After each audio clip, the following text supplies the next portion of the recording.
Oustaz Ouattara de la Bagoué. Je vais très bien. Et vous, vous allez Oui, bien? oui, oui, ça va. Ok, Dieu merci. Et votre nom c'est quoi? C'est Jacques. Jacques. Je m'appelle Jacques Sardou. Ok, d'accord, il n'y a pas de souci.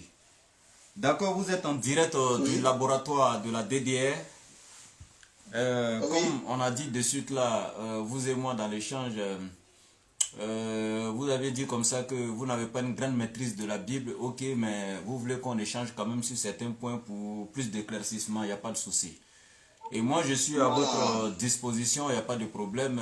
Je vous donne la parole pour que déjà vous m'orientez, vous Ok, me dites sur le sujet que vous voulez qu'on échange. Merci, je vous écoute. voilà. Allô? Oui, allô? Oui, je vous écoute. Oui, j'ai dit, je vous donne la parole. Dites-moi, vous voulez qu'on échange sur quel sujet? Voilà, vous dites que c'est les musulmans seuls qui rentrent au paradis là-haut. Oui. Jusqu'à présent, je ne comprends pas quoi. Ah, tu comprends pas pourquoi on dit que ce sont les musulmans seuls qui vont au paradis, c'est ça? Voilà, Ok, il n'y a pas de souci. Tu as raison, hein, c'est très important de savoir. Oui, d'accord. voilà. Bien, nous disons que ce sont les musulmans seuls qui iront au paradis.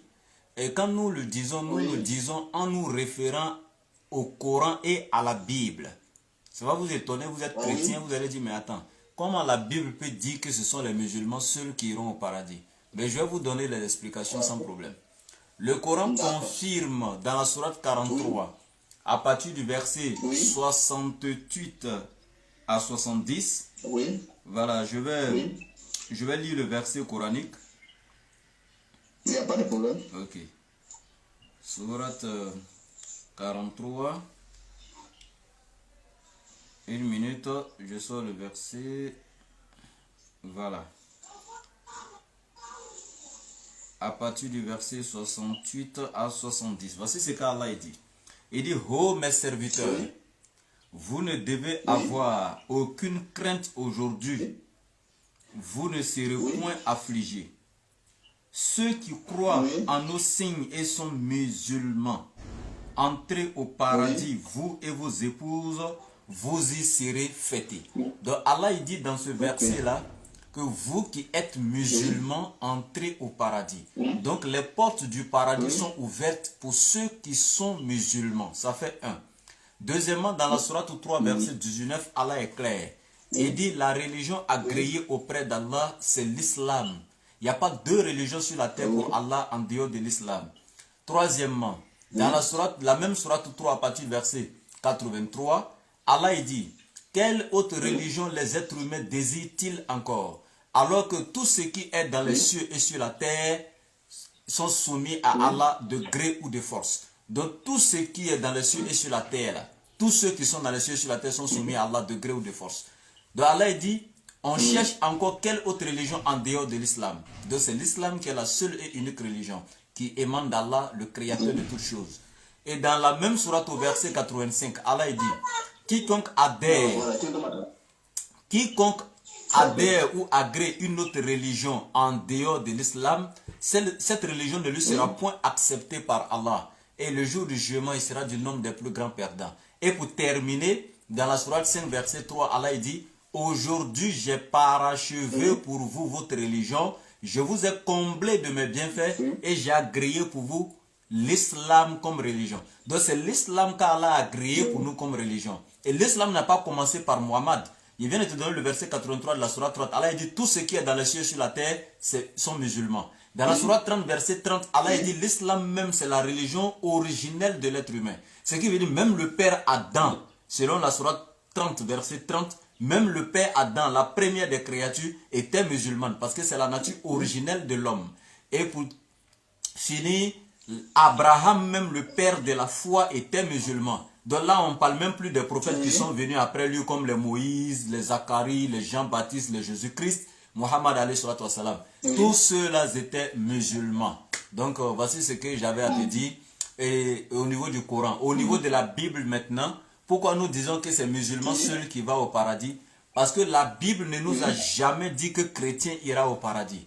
Depuis la Genèse jusqu'à Apocalypse, il n'y a pas un seul verset qui dit chrétien ira au paradis. Voici. Ok. Bon, ce que vous avez dit, c'est écrit dans le Coran et dans la Bible. Il n'y a pas de problème. Mais vous savez que l'être humain, il est trop fragile. En rien de temps, il peut pécher. Est-ce que vous comprenez? Oui, l'être humain, il peut commettre des péchés à tout moment. Nul n'est parfait. C'est pourquoi l'Éternel nous enseignait le repentir. Oui.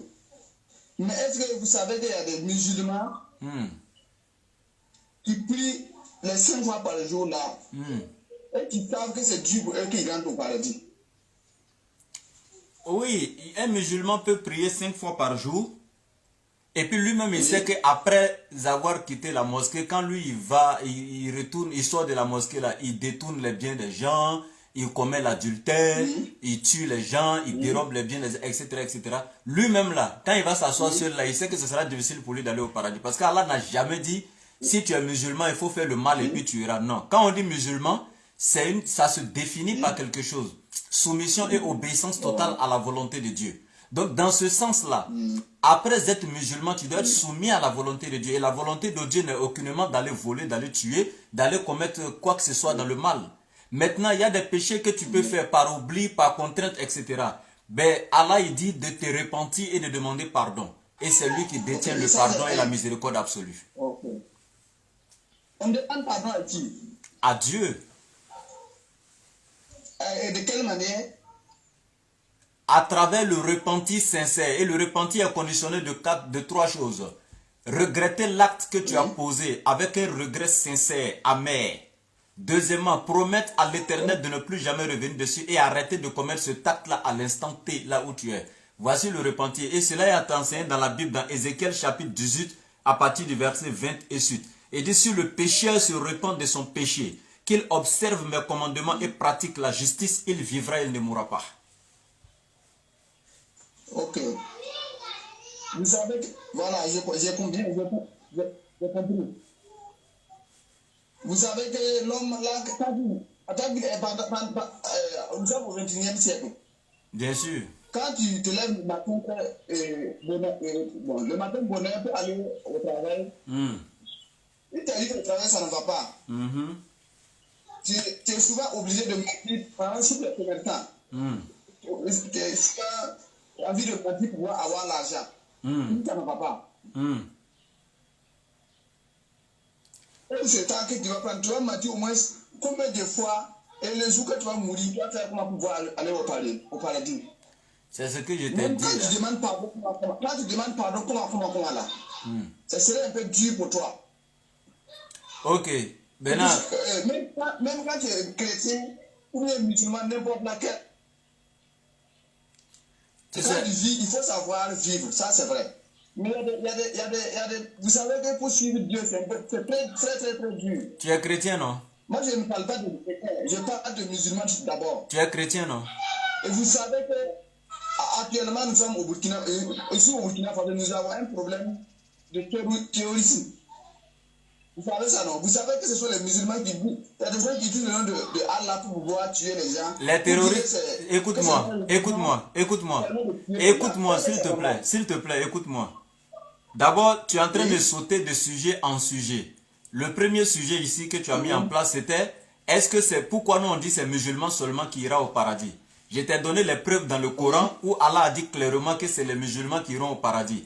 Et dans la Bible, je t'ai montré qu'il y a aucun... Écoute-moi. Dans la Bible, je t'ai montré qu'il n'y a aucun verset qui dit chrétien ira au paradis. Ça fait 1. Maintenant, tu changes de sujet, tu reviens dans est-ce que les péchés, quand tu fais, tu reviens dessus. Ça, c'est la manière. Ça, c'est un autre sujet maintenant. Mais tu sors là-bas encore, tu reviens sur les terroristes sont au Burkina actuellement, ce sont les musulmans et ils disent le nom d'Allah et puis ils tuent les gens. Qui t'a dit que les terroristes sont des musulmans? Les terroristes ne sont pas musulmans. Je t'ai donné la définition des musulmans de suite.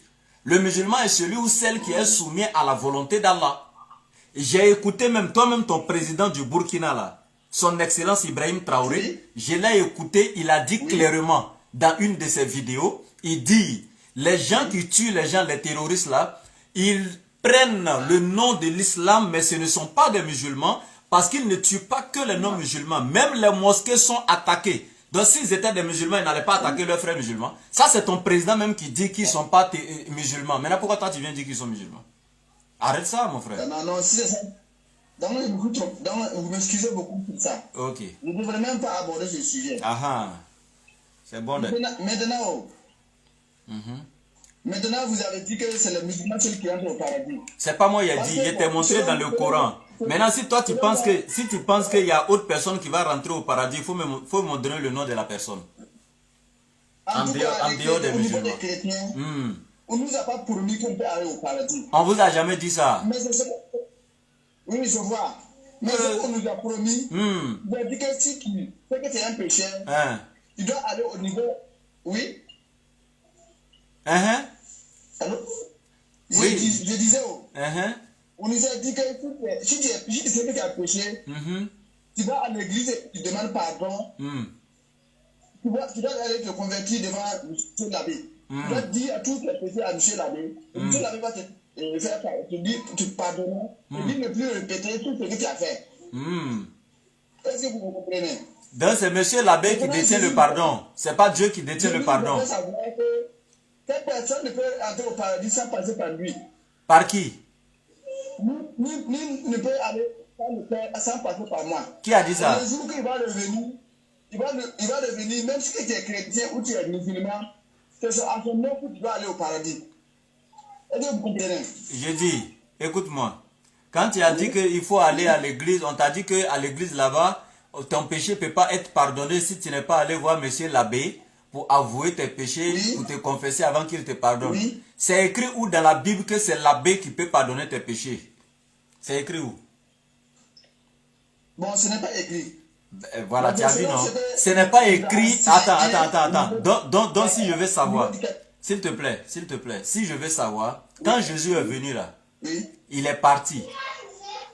Jésus a prêché un message qu'on appelle l'évangile. C'est vrai que ce n'est pas toute la Bible, voilà, mais il a prêché un message qu'on appelle l'évangile. Au moins, on a quelques traces des enseignements de Jésus aujourd'hui dans la Bible. Voilà. Mais maintenant, ce qui est bizarre, c'est que tu vas à l'église, on t'enseigne quelque chose, et on finit de t'enseigner, et toi-même tu sais que ce n'est pas écrit. Maintenant, ce n'est pas écrit là, et puis le monsieur t'a enseigné ça. Toi, tu prends ça comme ça, et puis tu crois à ça aveuglément. Si le jour du jugement dernier, tu vas, et puis Jésus même te dit, ah, moi, il n'avait jamais enseigné ça là, tu vas dire quoi là-bas, mon frère? Bon, c'est parce que c'est naturel, et puis c'est pas naturel, même le mensonge est naturel, non? Quelqu'un s'assoit et puis il dit quelque chose comme ça. Mais dans la Bible même, dans 1 Thessaloniciens, chapitre 5, verset 22, il est écrit, examinez toute écriture et retenez ce qui est bon. C'est-à-dire, même ce qui est écrit là, on dit d'examiner. À plus forte raison, ce qui n'est pas écrit, ils sont venus inventer pour te dire comme ça. C'est pas bon, hein? Jésus nous a donné la manière dont on doit être sauvé. C'est écrit dans la Bible. Jésus nous a donné la manière dont on doit être sauvé, c'est écrit. Maintenant, quand on t'a dit qu'il faut aller voir l'abbé, parce que tu m'as dit quoi? Que quand on se répand, et puis on fait pécher encore, on va se repentir, on va faire pécher encore. Que donc ça sera difficile que Allah nous pardonne parce qu'on a répété ça beaucoup de fois. Mais toi-même aussi, dans le cas des chrétiens là, c'est pas une seule fois que la personne va voir l'abbé. Il va aller voir l'abbé aujourd'hui. L'abbé va dire, confesse-toi. Il va le refaire encore, il va venir, confesse-toi. Il va le refaire encore. Donc pour finir, là, lui aussi, il a demandé pardon combien de fois? C'est que le salut n'est même pas garanti là-bas aussi. Parce qu'il ne faut pas faire 2 poids 2 mesures. Donc c'est pour te dire tout simplement, voilà, il faut aller d'abord sur une base. S'il n'y a pas de miséricorde de Dieu, s'il n'y a pas de pardon de Dieu, il n'y aura pas de paradis pour quelqu'un parce que nul n'est parfait. L'attribut de la perfection absolue revient à l'Éternel seul, ça fait un. Mais on n'encourage personne à aller pécher. Tu te soumets et tu fais l'effort, s'il te plaît, je termine. Tu te soumets, tu fais l'effort d'obéir à Dieu. Mais en même temps, on sait que l'être humain, il y a des péchés que tu vas faire, comme j'ai dit, dans la contrainte, dans l'insouciance, etc. Même Jésus même l'a dit. Il vous a été dit de ne pas commettre l'adultère. Mais moi, je vous dis, celui qui regarde une femme et qui la convoite dans son cœur a déjà commis l'adultère. Donc, nul n'est parfait. Même dans la réflexion, même dans les pensées, tu peux commettre péché. C'est dans ce sens que l'Éternel nous donne le repentir, le moyen par lequel on peut obtenir le salut. Mais d'abord, avant d'aller même dans le contenu, là, il faut venir même d'abord à la source même.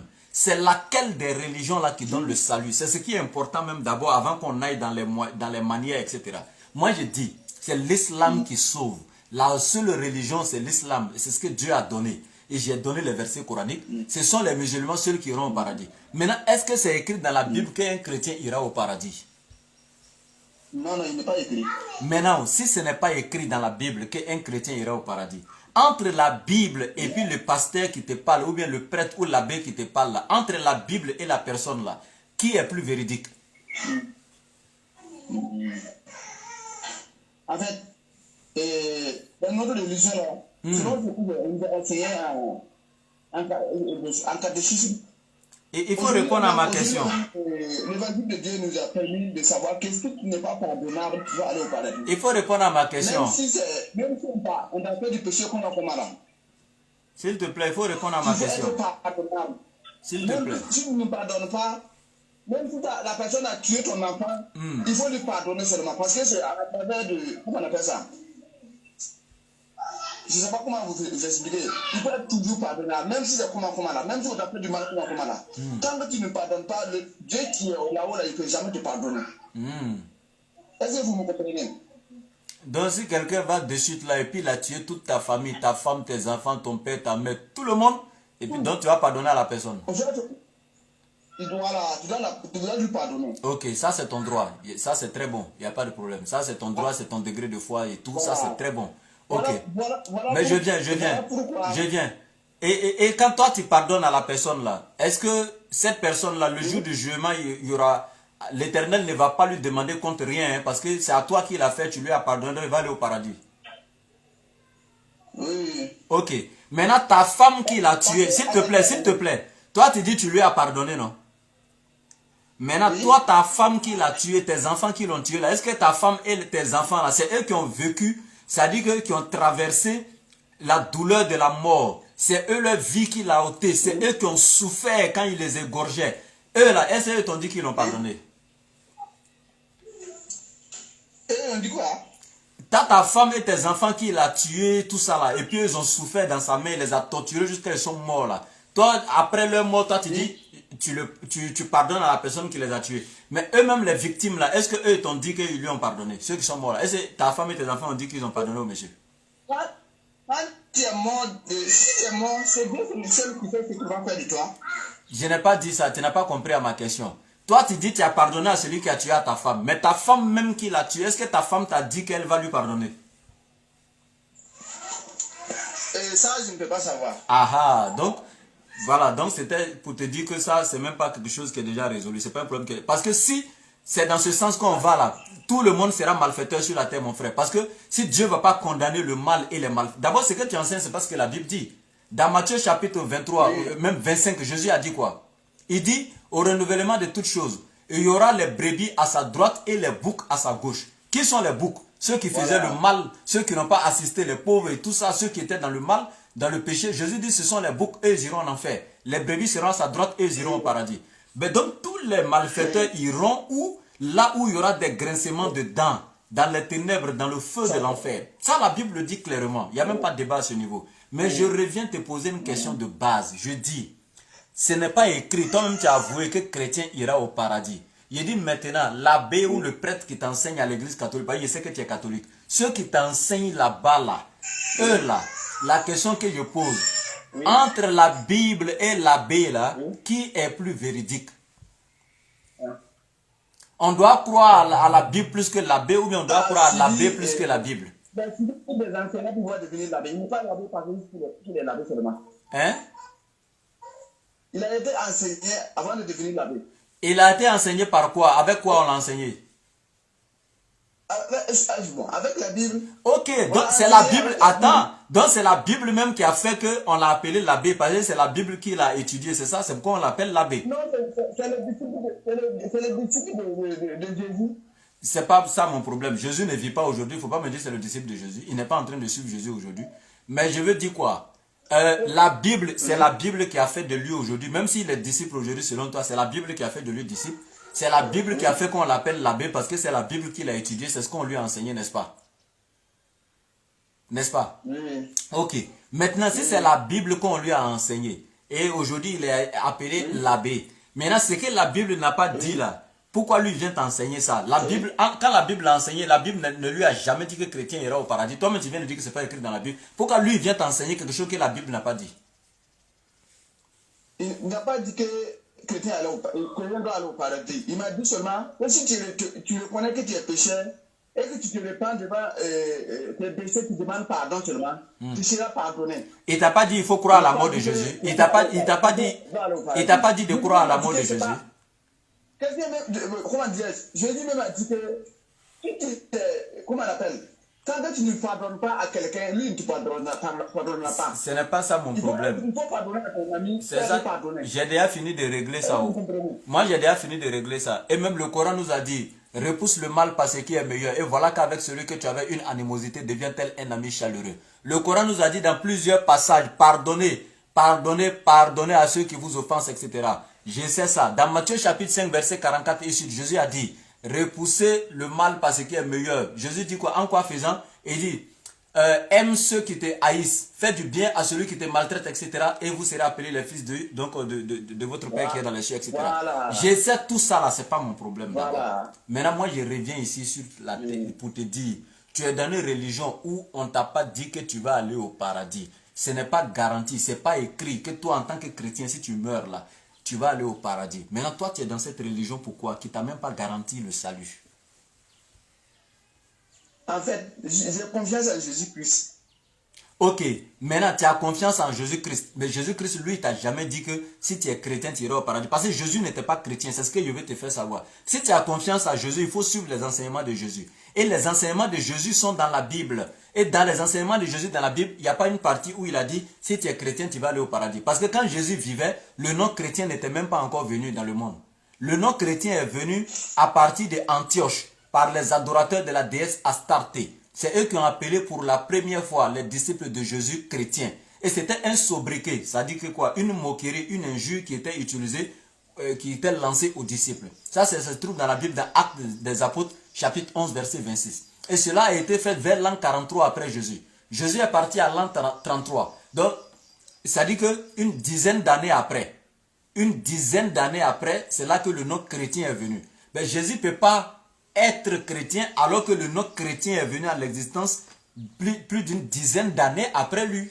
C'est impossible. Donc, Jésus n'était pas chrétien. Et quand on vous dit musulman là, vous ne comprenez pas. Toi tu penses que musulman, ça veut dire c'est quelqu'un qui suit le prophète Mohammed forcément. Non.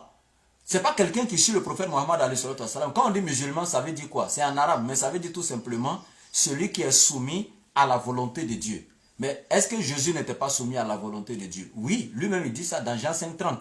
Je ne peux rien faire de moi-même. Selon ce que j'entends, c'est avec ça que moi, Jésus, je juge et mon jugement est vrai. Car je ne cherche pas à faire ma volonté, mais la volonté de Dieu qui m'a envoyé. Donc Jésus même était soumis à la volonté de Dieu. Donc Jésus était musulman dans ce sens. Et toi, si tu es soumis à Jésus, aux enseignements de Jésus, tu dois être soumis aussi à celui à qui Jésus était soumis, qui est aussi le Dieu de Jésus. Celui que Jésus adorait en se prosternant devant lui, comme dans Matthieu chapitre 26, verset 39, Jésus priait Dieu. Donc toi, tu dois adorer le Dieu de Jésus-Christ et non Jésus-Christ lui-même.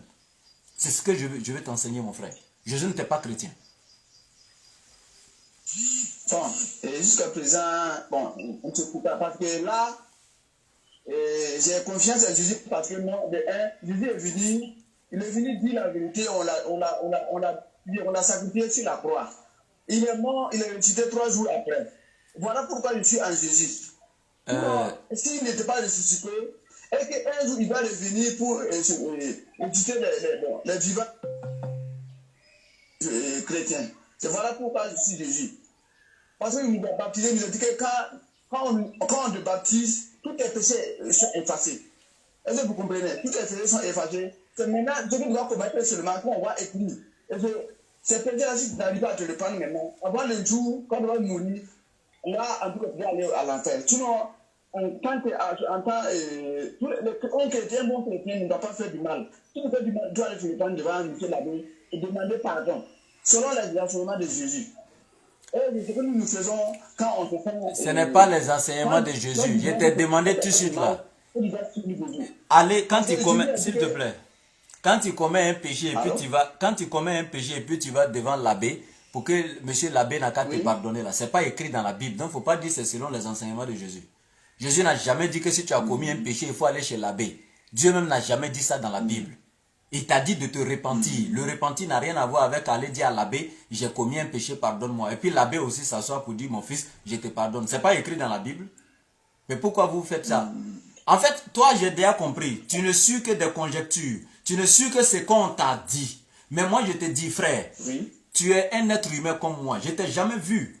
Mais tu es mon frère dans l'humanité parce que nous sommes tous des enfants d'Adam. Même si on ne se connaît pas, même si on n'a pas la même foi, on n'a pas la même religion. Mais moi, si tu vois aujourd'hui, je me tue à t'expliquer ceci ou cela, c'est parce que je t'aime en Dieu malgré que je ne t'ai jamais vu. Sinon, ce n'est pas de l'argent que je vais gagner après avoir échangé avec toi. Quand je dégage mon énergie comme ça, c'est pas voilà, des millions qu'on va me donner. Mais si je le fais, moi je le dis, tu penses que si moi je n'avais pas fait des recherches, si je n'avais pas étudié la Bible et le Coran, et être sûr que le salut était garanti en islam, moi j'allais partir à la mosquée? Non, parce que je ne suis pas bête, j'ai ma tête sur mes épaules, je suis doté de toutes mes facultés mentales.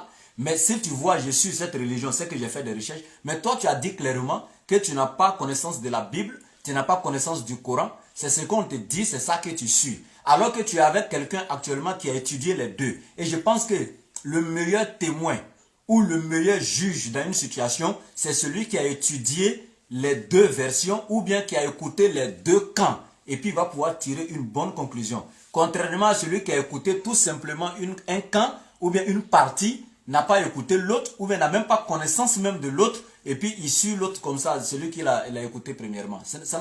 Toi-même, il faut analyser, tu vas voir. Moi, j'ai étudié les deux. La Bible comme le Coran. Donc, je suis placé aujourd'hui pour te dire là où le salut se trouve. Mais toi, tu suis un abbé qui ne connaît pas le Coran, mais qui t'enseigne des choses dans la Bible qui ne sont même pas écrites. Par exemple, qui te dit qu'il faut aller le voir, c'est lui qui peut pardonner tes péchés, et puis Dieu va accepter. Alors que ce n'est pas écrit dans la Bible. Par exemple, qui te dit si tu es chrétien et que tu meurs, tu iras au ciel. Alors que ce n'est pas écrit que chrétien ira au paradis. Toi-même, tu as reconnu ça. Donc, mais pourquoi ce qui est certain, vous laissez ça pour aller prendre ce qui est incertain?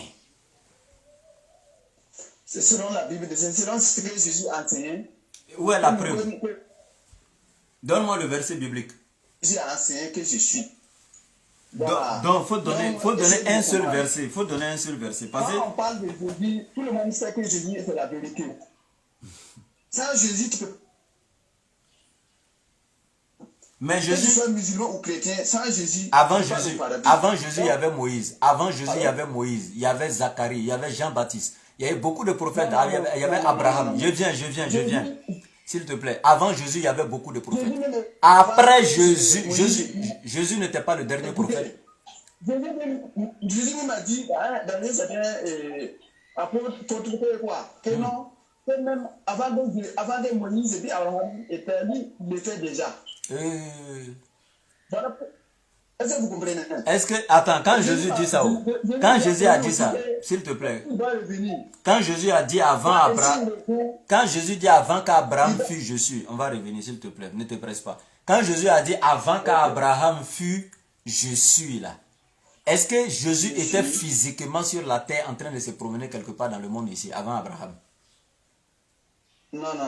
Alors, donc tu dois comprendre que quand Jésus dit avant qu'Abraham fût, je suis, c'est l'existence de Jésus dans la préscience de Dieu avant son existence physique. Sinon, nous savons que l'existence physique de Jésus a commencé à partir de sa naissance par Marie. C'est par Marie qu'il est venu dans le monde physiquement. Donc ça, on appelle ça l'existence dans la préscience de Dieu. Ça n'a rien à voir avec truc. Maintenant, je reviens ici pour te dire, Jésus n'était pas le dernier prophète parce que Jésus a été clair dans Jean 16. Et même dans Jean 14, Jean 15, Jésus a été clair. Celui qui viendra après moi, Jésus est clair, il vous conduira dans toute la vérité. Et il ne parlera pas de lui-même, mais il vous dira tout ce qu'il aura entendu. Il prendra de ce qui est à moi et vous l'annoncera. Et il a été clair. Et il dit, j'ai beaucoup de choses encore à vous dire, mais vous ne pouvez pas les porter maintenant. Mais celui qui vient après moi va vous conduire dans toute la vérité, dans sa totalité. C'est-à-dire dans la totalité de la vérité. On sait que Jésus était vrai. Mais Jésus dit, celui qui vient, c'est lui qui va vous conduire maintenant dans toute la vérité. Maintenant, c'est celui qui doit venir après Jésus, là, c'est lui qui est Mohammed. Pourquoi vous n'acceptez pas ce que Jésus a dit? Mais Jésus nous a promis qu'il doit revenir. Jésus va revenir pour venir faire quoi? Ça, on est d'accord. On est d'accord. Jésus, on dit, quand Jésus va revenir, il va briser la croix. Alors que le symbole, c'est une religion qui est symbolisée par la croix, c'est le christianisme. Il va tuer le porc. Entre musulmans chrétiens qui mangent porc, ce sont les chrétiens.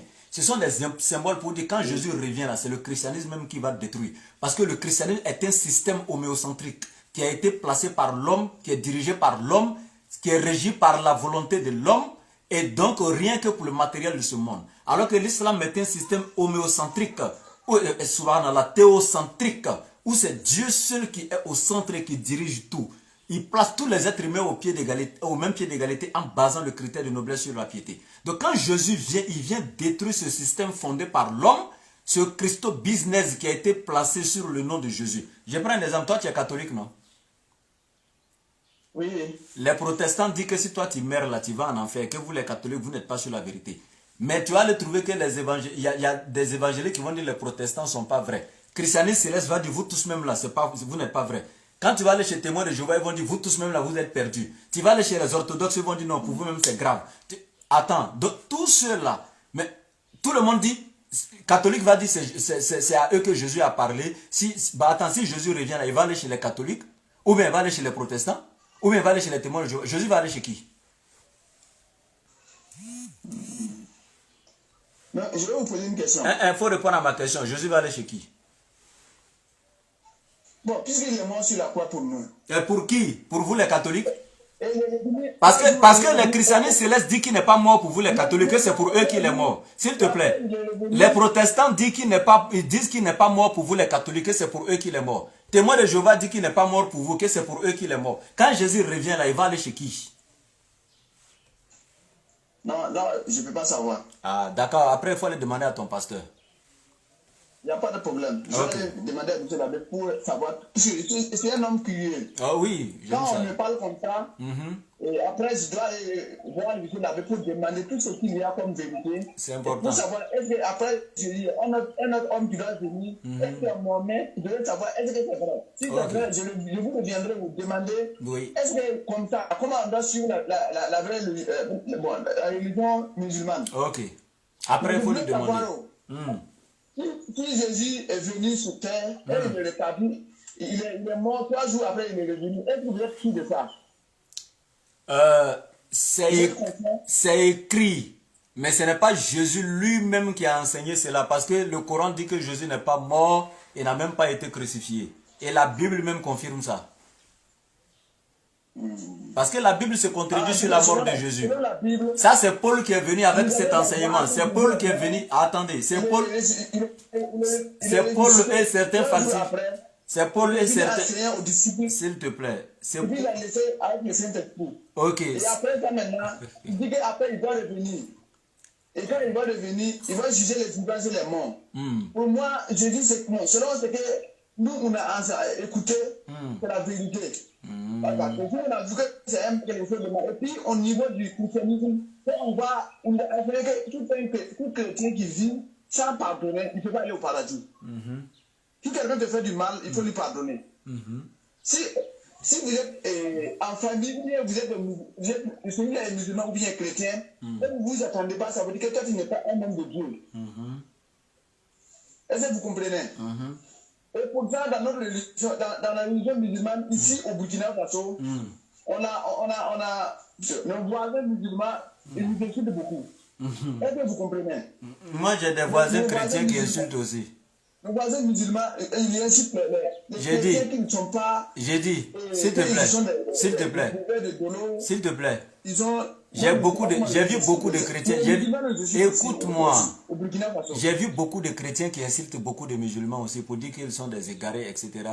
Et qu'ils sont des marabouts. Attends, s'il te plaît, j'ai parlé aussi. C'est pour te dire ce que tu es en train de dire, c'est un faux jugement. S'il te plaît, il ne faut pas regarder le comportement d'un musulman pour juger tous les musulmans, mais pour juger l'islam. Parce qu'il y a des chrétiens aussi qui font la même chose que tu reproches aux musulmans. Est-ce que ça veut dire que c'est le christianisme qui est comme ça? Non. Il y a des chrétiens aussi qui insultent des musulmans. Moi, même sur les réseaux sociaux, il y en a plein. Il faut écouter les vidéos de Thierry le réseauphone. Il insulte chaque jour les musulmans, non? Il insulte même Allah, le Dieu des musulmans. Mais est-ce que c'est tous les chrétiens qui sont comme lui? Donc, il ne faut pas faire ça. Moi, je te dis clairement, il faut aller poser les questions à ton l'abbé, selon toi, d'après toi, même sur tout ce que je t'ai dit. Les réponses de l'abbé, là, il faut revenir avec toi. Voir. Il y a des questions que tu vas lui poser, là, il ne pourra pas te répondre. Par exemple, il faut dire à l'abbé, il n'a qu'à te montrer un verset dans la Bible qui garantit le salut du chrétien, qui dit que le chrétien ira au paradis. Ça fait un. Deuxièmement, il faut demander à l'abbé, où c'est écrit dans la Bible, où Jésus a dit, si tu as commis un péché, il faut aller chez l'abbé pour aller te confesser. Quand l'abbé va te pardonner, c'est comme si c'est lui, Jésus, qui t'a pardonné.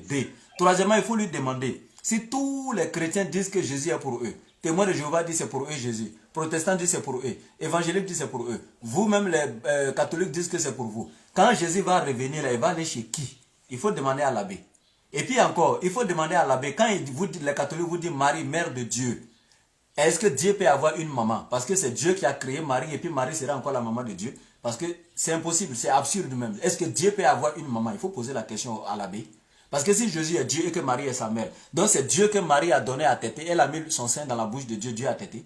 Dans Luc chapitre 2, à partir du verset 21, on dit au 8e jour de la naissance de l'enfant, il a été circoncis. Est-ce que c'est le kiki de Dieu qu'on a coupé? Tu vois, il y a des questions qu'il faut poser à l'abbé, il ne pourra pas répondre. Moi, je suis très clair. Moi, je t'ai montré les versets clairs dans le Coran qui garantissent le salut du musulman. Des versets clairs qui montrent que tous les prophètes qui sont venus avant Mohammed étaient tous musulmans, y compris Jésus. Maintenant, à vous d'aller poser des questions maintenant à votre l'abbé. Comme vous dites que vous ne connaissez pas la Bible, il va vous répondre et puis vous allez venir me voir. Bon, ce que vous avez, la manière que vous avez parlé, vous n'avez jusqu'à présent, vous ne comprenez pas. Quand on dit je vous salue Marie, mère de Dieu là, vous n'avez pas compris. Jésus est venu sur terre, tout ce qu'il a fait, aucun prophète n'a.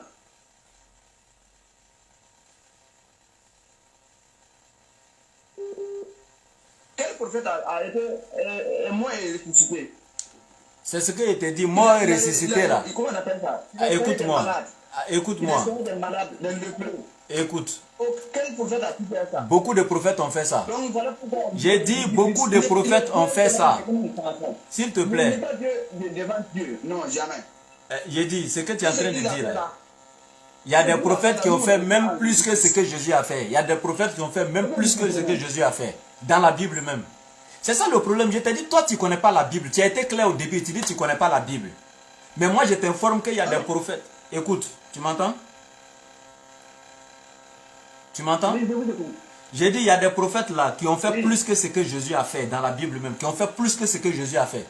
Jésus a marché sur l'eau, mais Moïse a fendu la mer. Qu'est-ce qui est plus grand? Jésus a nourri combien de personnes avec combien de pain et combien de poissons? Élie a fait la même chose, Élisée, dans la Bible. Jésus a ressuscité mort, Élie a ressuscité mort, dans la Bible, avec la permission d'Allah. Donc, c'est pour te dire quoi? Toi, tu ne connais pas la Bible, nous, on a étudié la Bible. Quand tu dis Jésus est mort et ressuscité, je viens de te dire que c'est un enseignement qui est rentré dans le christianisme. C'est des gens qui ont fondé ça, et puis ils ont mis ça dans la Bible, etc. Jésus, de son vivant, n'a jamais dit ça à quelqu'un. Et puis, Jésus n'est jamais mort. Moi, je t'informe en même temps. C'est ce qu'on t'a enseigné. Mon frère, bon, je vous comprends, mais il faut essayer de me comprendre un peu aussi. Je te comprends très bien. Quand on parle de Jésus, tout le monde connaît. Même... Oui, allô?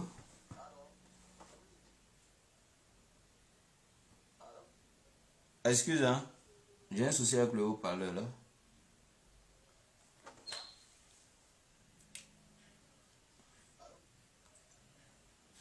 Ça, c'est un nouveau parleur qui m'a été offert par un frère. Et il commence à déconner déjà. C'est bizarre.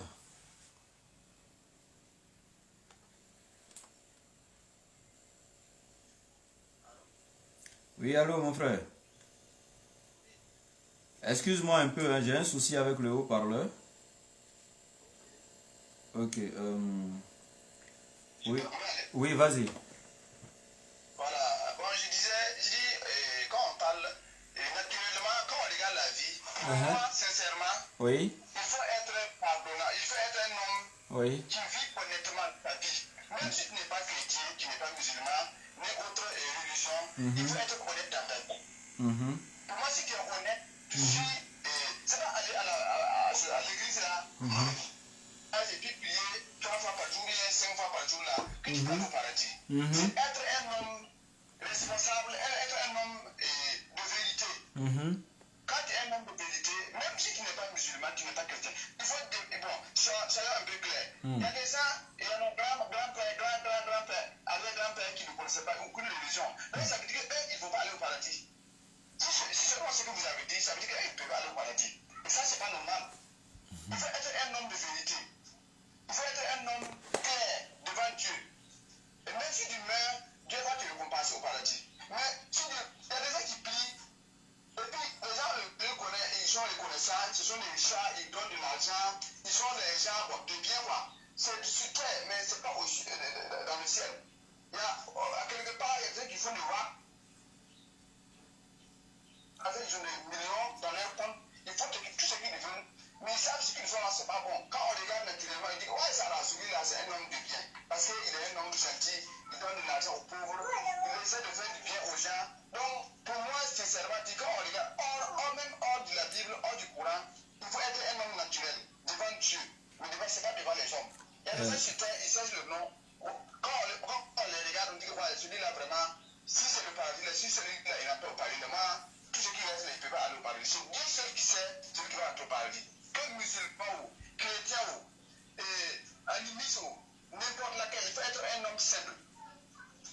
être d'abord avec les musulmans qui est au paradis. Il y a des musulmans qui prient 100 fois par jour, qui font tout ce qu'il est comme de Dieu pour pouvoir aller au paradis. Mais à l'intérieur de leur cœur, il faut du mal.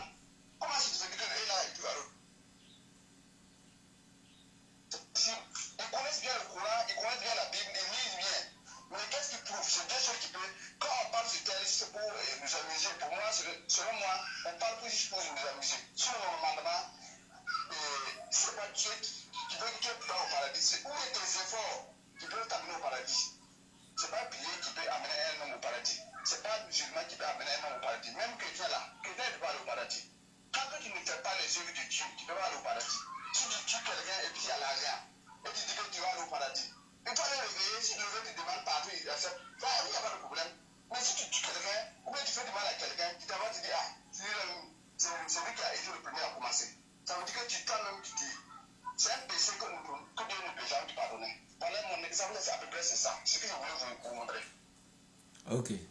Moi, j'étais très bien compris depuis le début. Tu as juste répété. Oui, j'ai dit tu as juste répété, sinon tu l'as déjà dit depuis le début. Et moi, je répète encore une fois de plus. Je dis, on n'a jamais dit à quelqu'un que si tu es musulman, tu peux commettre tous les actes que tu veux, tu peux faire tous les péchés que tu veux, puis tu vas aller au paradis. On n'a jamais dit ça à quelqu'un. Tu es musulman, tu dois te soumettre à la volonté de Dieu. Et on sait que la volonté de Dieu n'est pas que tu dois aller voler, tu dois aller mentir ou bien faire le mal. Dieu même n'aime pas ça. Voilà. Donc nous te disons d'abord, l'islam c'est la religion de Dieu. Ça c'est la présentation de la religion de Dieu que nous te montrons. Et celui qui est adepte de cette religion est automatiquement appelé musulman. Maintenant, dans cette religion, il y a encore des principes maintenant que tu dois suivre.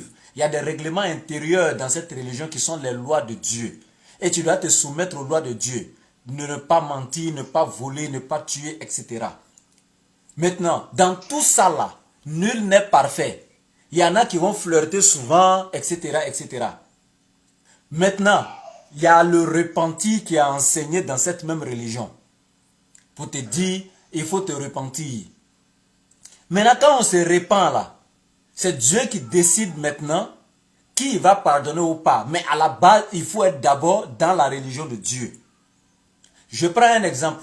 Dans le même christianisme que toi tu es là, tous les péchés que tu as commis et puis tu allais t'asseoir devant l'abbé pour dire je me repens, etc., etc.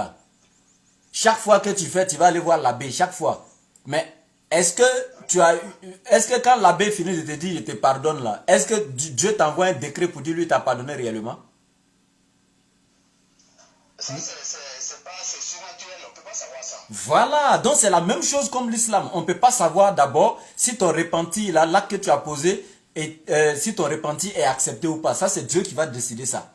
Mais ce que je suis en train de te dire là, c'est que pour que quelqu'un soit avec Dieu, pour que quelqu'un soit sur la voie de Dieu, pour que quelqu'un soit dans la religion de Dieu, il doit être musulman. Parce que Dieu, lui, il est unique, il n'a pas deux religions. La seule religion de Dieu sur la terre, c'est l'islam. C'est ce qui était montré dans le Coran. Et maintenant, j'ai dit dans la Bible là, le christianisme même n'a pas été enseigné dans la Bible comme une religion. Parce que Jésus n'a jamais dit que lui, il était chrétien. Et Dieu, dans la Bible, n'a jamais dit que le christianisme est sa religion.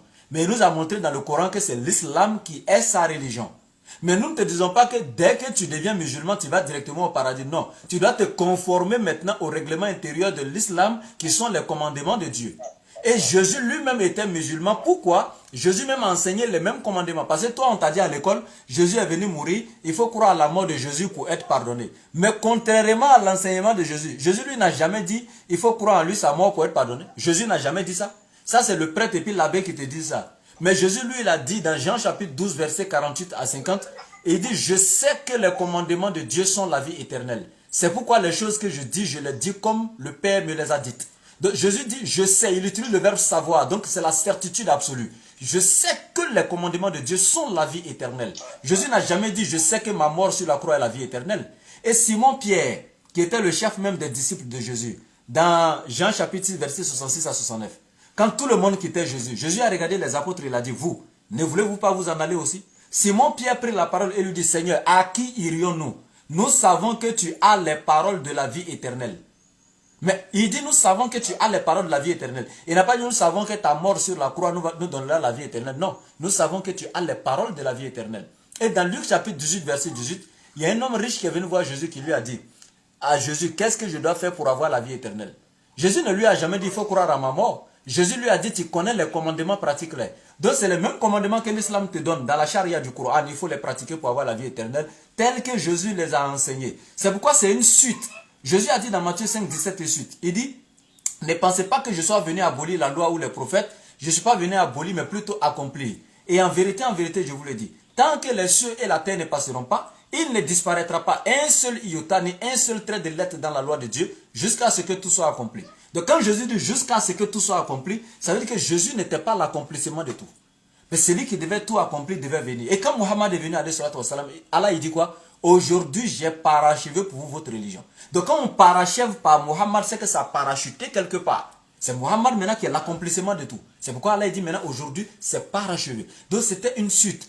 Et maintenant pour terminer maintenant, quand Simon-Pierre dit à Jésus, nous savons que tu as les paroles de la vie éternelle. Donc nous voyons que les paroles, les enseignements de Jésus, c'est ce qui garantit la vie éternelle.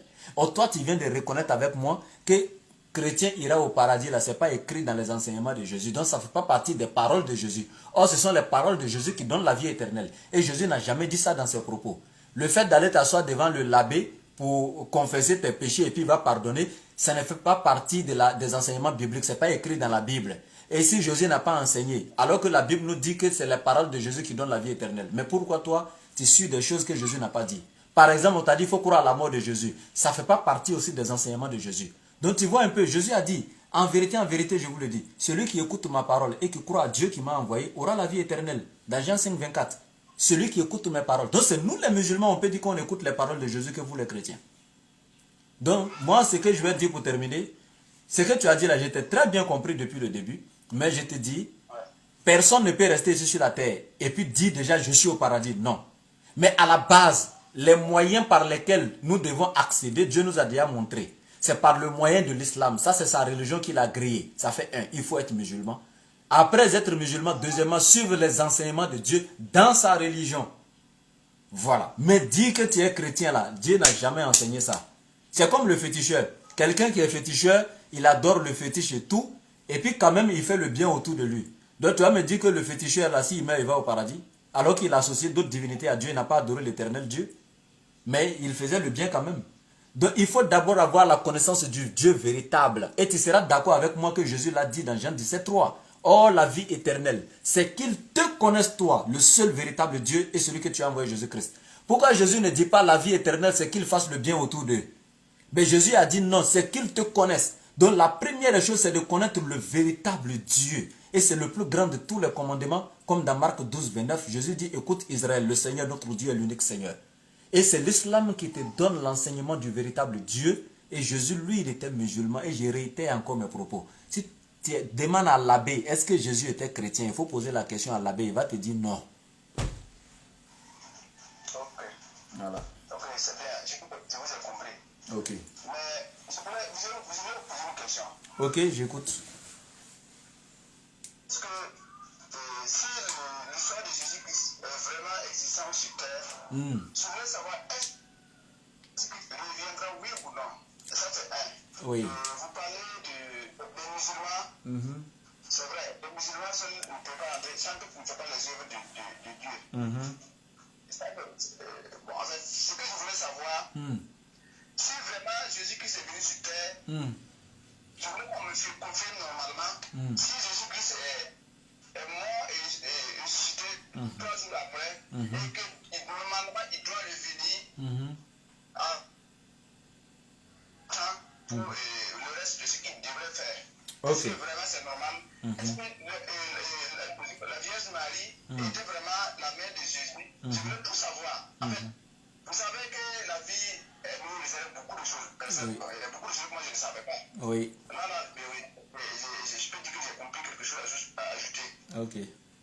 Voilà, donc je voulais que vous confirmiez ça. Ok. Et pour savoir, est-ce que la prière de chrétien, est-ce qu'elle est réelle ou elle n'est pas réelle? Quand on dit que les chrétiens prient là, est-ce que c'est exaucé ou pas exaucé? Ok. Merci mon frère.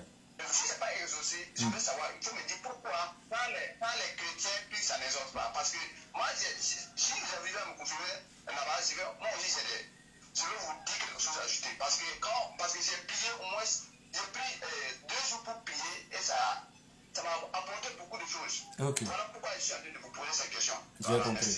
Ok. D'abord, la première question, est-ce que Jésus doit venir à la fin du monde? Oui, l'islam même nous enseigne cela. Le prophète Mohammed nous enseigne cela d'un hadith authentique. Il dit, le fils de Marie viendra à la fin des temps. Mais quand il va venir, qu'est-ce qu'il va venir faire? Il va venir briser la croix, il va tuer les porcs et il va juger les gens. Mais c'est quel jugement? Ce n'est pas le jugement du jour dernier, non. C'est un jugement ici qui n'a rien à voir avec le grand jugement. Parce que le grand jugement, ça c'est Dieu seul qui va faire. Et la Bible confirme cela dans 1 Corinthiens 15, 24. Christ remettra le royaume à celui qui est Dieu et Père. Et celui qui est Dieu et Père, c'est lui qui va juger tous. Ça fait 1. Maintenant, je reviens ici. Quand Jésus doit revenir, pourquoi il va venir? Parce que parmi tous les prophètes de Dieu, celui qui a été pris par les êtres humains à la place de Dieu pour le substituer à Dieu, c'est Jésus-Christ seul. C'est lui que plus de combien de milliards, près de 2 milliards d'êtres humains adorent à la place de Dieu. Parmi tous les prophètes, avant Jésus, il n'y avait pas eu un prophète comme ça, ni même après lui. Donc c'est dans ce sens-là que Jésus va revenir pour rétablir la vérité. Dire aux êtres humains clairement que lui n'est pas Dieu, mais lui il était un prophète et un envoyé de Dieu. Et tous ceux qui l'ont associé à Dieu dans l'adoration étaient dans l'égarement. C'est pourquoi il brise la croix, parce que la croix c'est le symbolisme même du christianisme. Et le christianisme est basé sur Jésus est Dieu, il est fils de Dieu, il est mort pour nos péchés. C'est pourquoi Jésus vient briser tout ça. Ça fait 1. Donc quand Jésus doit venir, on sait déjà pourquoi il va venir. L'islam nous a déjà enseigné ça. Deuxièmement, tu as posé la question à savoir si Jésus est mort 3 jours, il a été ressuscité après. J'ai dit non. Jésus, c'est écrit dans certains passages de la Bible, mais ce sont des falsifications. Et tu seras d'accord avec moi parce que moi-même, c'est pas moi, j'ai écrit 1 Thessaloniciens 5, verset 22 dans la Bible où il est écrit clairement, examinez toute écriture et retenez ce qui est bon. Ce qui veut dire dans les écritures, là, il y en a qui est mauvais, il y en a qui est bon. Mais on dit d'examiner, de prendre ce qui est bon. Et Jésus lui-même avait déjà prophétisé. L'ennemi viendra semer l'ivraie dans le champ de blé. C'est-à-dire les gens viendront avec de fausses doctrines, de faux enseignements pour donc introduire dans les bons enseignements, dans la vérité de Jésus. Et c'est ce que nous vivons aujourd'hui. J'ai donné des passages où Jésus a dit tout de suite là que c'est par les commandements de Dieu qu'on a la vie éternelle. Simon-Pierre même a confirmé en disant nous savons que tu as les paroles de la vie éternelle.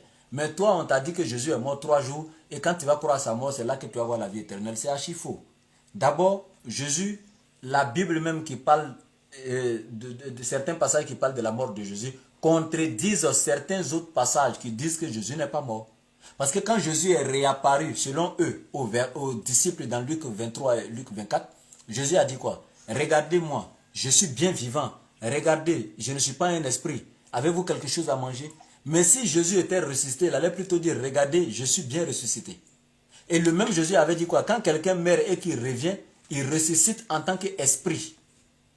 Mais pourquoi si Jésus était ressuscité, quand il est revenu là, voir les disciples là, pourquoi il n'est pas revenu en tant qu'esprit? Alors que dans lui-même ses enseignements, il avait dit que quand quelqu'un ressuscite, il ressuscite esprit. Dans 1 Corinthiens 14, Paul même a dit la même chose. Quand quelqu'un ressuscite, il ressuscite esprit. Mais Jésus, quand lui vient, il dit aux disciples, il dit, regardez comme je suis bien vivant. Il n'a pas dit comme je suis ressuscité. Hein. Parce qu'il y a une différence entre être vivant et entre être ressuscité. Et il dit encore, je ne suis pas un esprit. Touchez-moi, regardez. Un esprit n'a ni chair ni os. Regardez comme je suis bien vivant. Avez-vous quelque chose à manger? Il prend même un rayon de miel et puis poisson, il mange pour leur montrer que lui il est vivant, il n'est pas mort et il n'est pas ressuscité esprit. Donc il y a tellement de versets comme ça. Maintenant, l'autre question, est-ce que Jésus est vraiment le fils de Marie? Oui. C'est pourquoi Jésus ne peut plus être Dieu. Parce qu'il est le fils de Marie. Parce que Dieu n'est pas fils de quelqu'un. C'est Dieu qui est auteur de toutes choses, il a créé toutes choses. Même les anges que Dieu a créés, quand les anges doivent venir sur la terre, là, les anges là, ne sont pas accouchés par une maman. Ils prennent forme directement pour descendre sur la terre. Pourquoi Dieu n'a pas pris forme directement pour descendre? Il est resté dans le liquide amniotique d'une femme pendant 9 mois. Il a été enfanté dans les douleurs selon Apocalypse chapitre 2. Il a été enfanté dans les douleurs et dans l'impureté. Au point même après sa naissance, sa maman allait se purifier au temple. Elle allait faire sacrifice pour se purifier au temple. Donc c'est Dieu qui est impur, qui naît dans l'impureté. Jusqu'à même sa maman va aller se purifier encore devant Dieu lui-même. Vous voyez comment c'est absurde. Est-ce que c'est Dieu qu'on a circoncisé? Non. Donc c'est pour te dire tout simplement, Jésus est fils de Marie, nous savons, tout simplement comme tous les prophètes qui sont nés d'une maman, même s'il n'a pas eu un papa. C'est là la partie qui dérange les chrétiens. Quand il dit il n'est pas Dieu parce que Marie l'a mis, il dit mais où est son papa? Pourquoi les autres sont nés avec un papa, mais Jésus n'est pas né avec un papa? Mais Adam est né sans papa, sans maman. Ève est née avec un papa qui Adam, elle est sortie d'Adam, mais elle n'a pas de maman. Et puis regardez, je pose une question à tous les chrétiens. Est-ce que Dieu est capable de faire sortir un être humain même d'une montagne? Il va me dire oui, parce que Dieu peut tout faire. Même montagne qui est là, si Dieu veut faire sortir un être humain d'une montagne directement là, Dieu a le pouvoir de faire ça. Donc il a le pouvoir de faire sortir Jésus de Marie sans l'intervention d'un gamète mâle. Ça fait troisième question. Maintenant la quatrième question. C'était laquelle même? La quatrième question là. La prière, voilà. Est-ce que la prière est exaucée? Oui, la prière d'un chrétien peut être exaucée. Jésus même a dit dans Matthieu chapitre 7, verset 21 à 23, il dit, tous ceux qui m'appellent Seigneur, Seigneur ne rentreront pas tous dans le royaume des cieux, sauf celui-là seul qui fait la volonté de mon Père qui est dans les cieux. Au renouvellement de toutes choses, Jésus dit, beaucoup me diront Seigneur, Seigneur, n'avons-nous pas prophétisé par ton nom?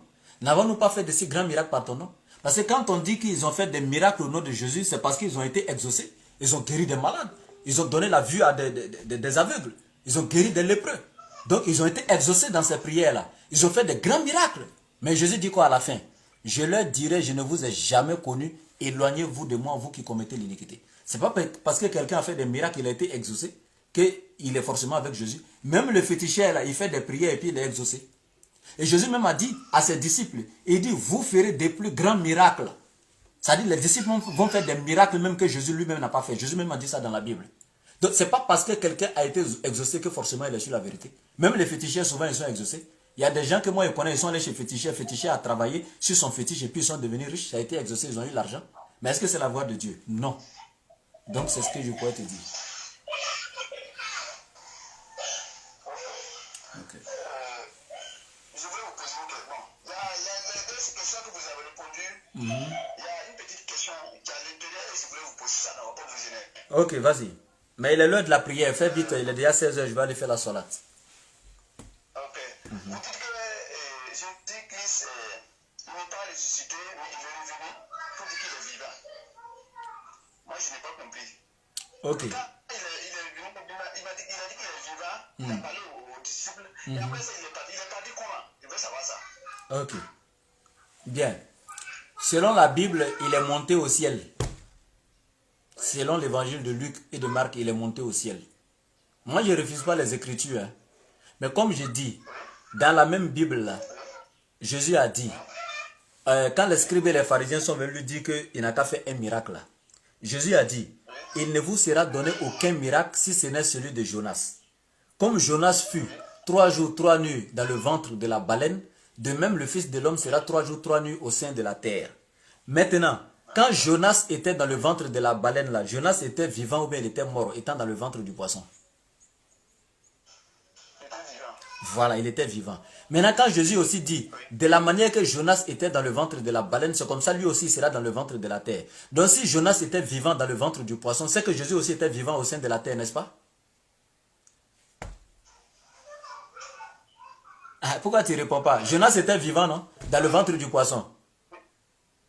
Mais Jésus a dit, comme Jonas fut 3 jours, 3 nuits au sein de la baleine, de même le Fils de l'homme sera 3 jours, 3 nuits au sein de la terre. Donc si Jonas était vivant dans le ventre du poisson, c'est que Jésus était vivant dans le ventre de la terre. Donc Jésus n'était pas mort dans la terre.